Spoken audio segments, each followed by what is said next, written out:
નમસ્કાર મિત્રો, જય શ્રી કૃષ્ણ. આજે હું તમારી સમક્ષ સિંધીઓનો મુખ્ય તહેવાર ચેટીચંદ એના વિશે વાત કરીશ.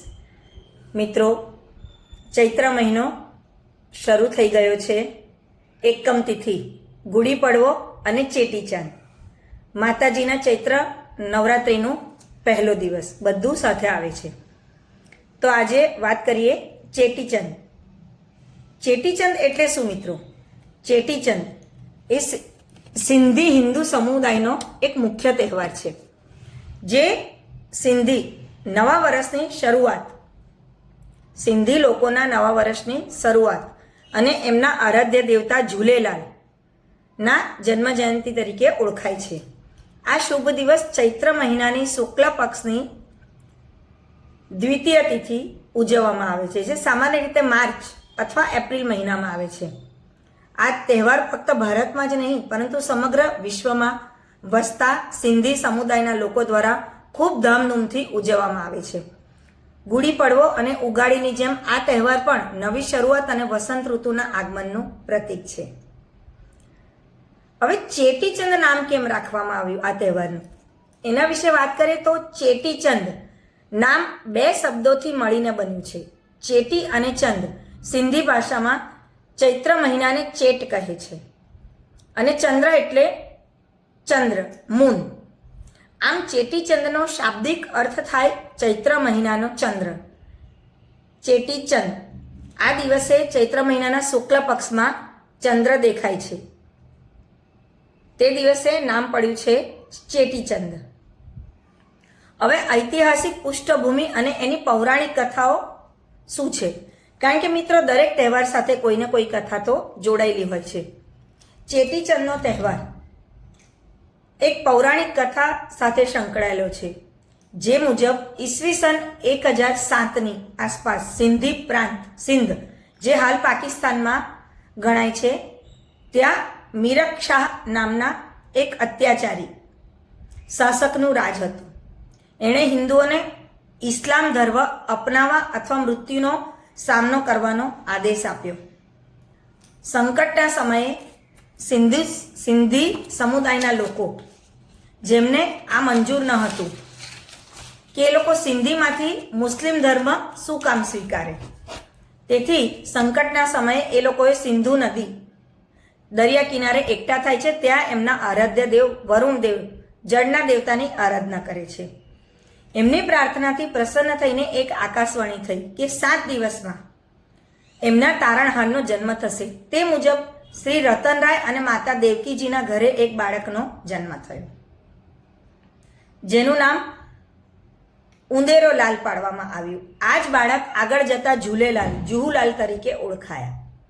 કહેવાય છે કે ઝૂલેલાલ મોટા થયા બાદ એમણે મીરક શાહ, જે જનુની શાસક હતો, એની સાથે યુદ્ધ કર્યું અને એને હરાવ્યો. ત્યારબાદ એમણે શાસકને હિન્દુઓ અને મુસ્લિમ સાથેના સમાન વર્તન કરવાનો આદેશ આપ્યો અને સર્વ ધર્મની સમાનતાનો સંદેશ ફેલાવ્યો. આમ ઝૂલેલાલ સિંધી સમુદાયના આરાધ્ય દેવતા બન્યા, જેમને વરુણદેવના અવતાર તરીકે માનવામાં આવે છે. હવે ધાર્મિક માન્યતા અને મહત્વ શું છે? ચેટીચંદનું સિંધી સમુદાય માટે ઘણું જ ધાર્મિક અને સાંસ્કૃતિક મહત્વ છે. સિંધીઓનું નવું વર્ષ આ દિવસે પંચાંગ મુજબ શરૂ થાય છે. વેપારીઓ અને વ્યવસાયીઓ આ દિવસને શુભ માનીને નવા ખાતા વહી લેજરની શરૂઆત કરે છે. ઝૂલેલાલ જયંતિ, ઝૂલેલાલના જન્મ દિવસે પણ ચેટીચંદને ઉજવવામાં આવે છે, જેમણે સિંધી સમુદાયને અત્યાચારી શાસકથી બચાવ્યો હતો, એ શ્રી ઝૂલેલાલ દેવતા. ત્યાર વરુણદેવનું પણ એ લોકોએ પૂજન કર્યું હતું, તેથી જળ પૂજનનું મહત્વ છે કે ઝૂલેલાલને વરુણદેવનો અવતાર માનવામાં આવ્યો. એથી આ દિવસે જળ, પાણીની પૂજા કરવાનો વિશેષ મહિમા છે, કારણ કે જળ વિના જીવન અશક્ય છે. જળ વિના જીવનની કલ્પના કરવી શક્ય જ નથી મિત્રો.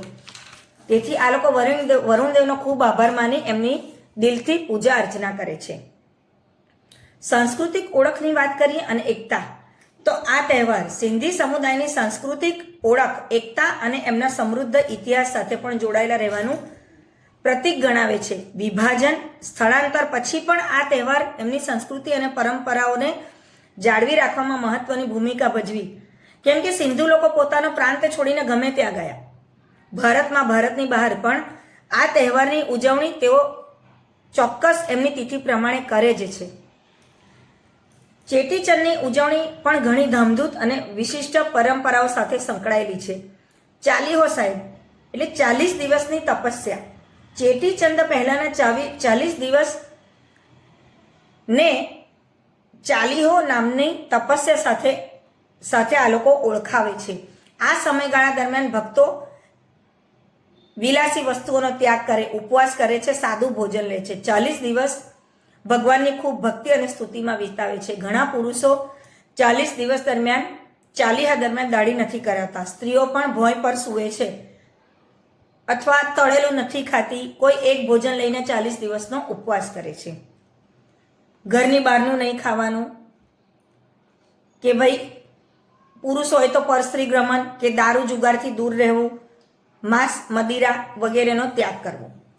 બહરાણા સાહેબની શોભાયાત્રા નીકળે છે. ચેટીચંદના દિવસે ખૂબ મહત્વની આ વિધિ છે કે બહરાણા સાહેબ એમની શોભાયાત્રા કાઢવી. એક સુંદર રીતે શણગારેલી પૂજાની થાળી, જેમાં જ્યોત, લોટ અથવા પિત્તળના દીવામાં સતત પ્રકટતો દીવો, મિશ્રી સાકરની ડલી જે મીઠાશ અને શુભતાનું પ્રતીક છે, ફોટા,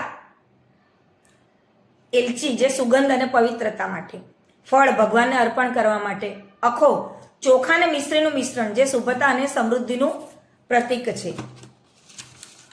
તો દરેક સિંધી પોતાને ત્યાં ઝૂલેલાલની જે શોભાયાત્રા ચેટીચંદના દિવસે કાઢે છે એમાં પોતાની જે થાળી શણગારે છે એમાં અચૂક આટલી વસ્તુઓ રાખે છે.